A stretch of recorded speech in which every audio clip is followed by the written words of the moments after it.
Tengan mucho cuidado, amigos colombianos. El que se perfila como el candidato ganador de la izquierda en Colombia, Iván Cepeda, está siguiendo exactamente los mismos pasos que Andrés Manuel López Obrador, el líder de la izquierda mexicano que en solo 6 años logró lo que a Hugo Chávez le tomó 15 años, destruir por completo a la oposición y consolidar un partido único de Estado. Sonaron las alarmas en mi cabeza cuando escuché que Cepeda prometió bajarse el salario y aplicar austeridad republicana en su gobierno. No puede haber gobierno rico con pueblo pobre, dijo el aspirante presidencial colombiano, imitando tal cual las palabras que solía decir López Obrador en México. Un mensaje atractivo, sí, sin duda, pero que esconde una trampa. Esa austeridad republicana fue usada en México para destruir a las instituciones que limitan y controlan al poder presidencial.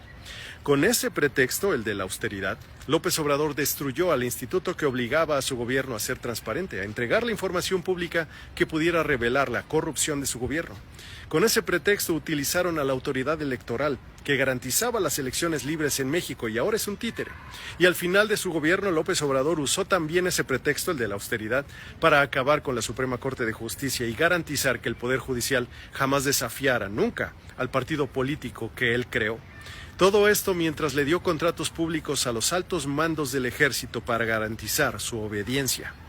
¿Y para qué utilizó López Obrador todo este dinero supuestamente ahorrado? Para repartirlo entre la gente en forma de becas, de pensiones. Pero fue un engaño, porque el dinero para todos estos beneficios a millones de personas no alcanzó con lo ahorrado. Es imposible. Así que para pagarlo recurrieron a deuda. Y por eso ahora México no solo tiene una deuda equivalente a más de la mitad de toda su riqueza, 60% del PIB, sino que su déficit fiscal, es decir, cuánto más gasta el gobierno por encima de sus ingresos, llegó en 2025 a 6% del PIB, el peor nivel desde 1988.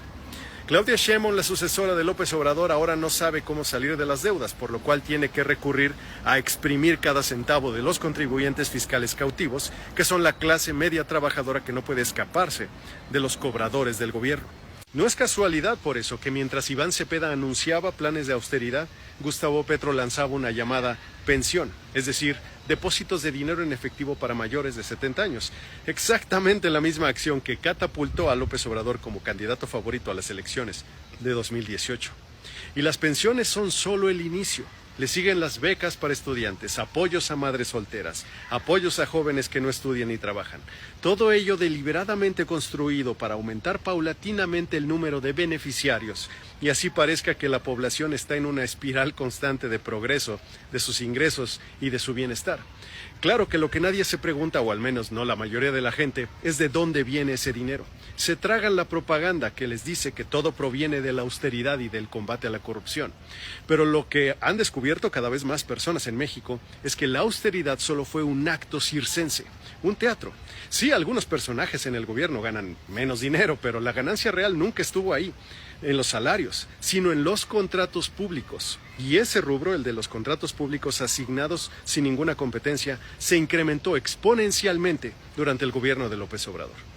Así que, amigos colombianos, ¿creen que Gustavo Petro es malo? Esperen a ver lo que pasa cuando la ignorancia sobre cómo funciona el mundo y la economía se combinan con la habilidad, la astucia para manipular a la gente y hacerle creer que el problema esencial del país es el capitalismo y la democracia liberal.